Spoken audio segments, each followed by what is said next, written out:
para Todos Televisión, el sentir que tiene en tu organización, que estáis en cada cita. Bueno, nosaltres tinguérem moltes persones afectades, tant en el Xemesí com en els pobles de nord a sud, però no només per les persones que varen ser afectades de la jove Muixaranga, sinó per totes les persones del País Valencià que varen perdre vides, sobretot per elles, i per totes aquelles persones que ho pergueren tot.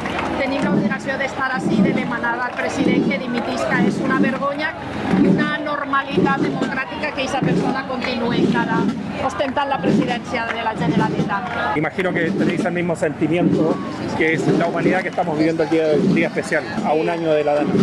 És un dia molt especial, és un dia molt emotiu, tot i que no coincidís en el dia 29, però era el dia que l'organització considerava que més persones podien vindre, perquè avui hem d'eixir totes les persones que puguem al carrer per a dir que no varen fer el que tocava i que per la seva irresponsabilitat han hagut tantíssimes morts. Agradecer y dar la enhorabuena por el trabajo que estáis haciendo, de estar en cada cita. Sí, nosaltres vàrem anar des del primer dia a netejar, a llevar pa. A les 24 o 48 hores ja estàvem allí.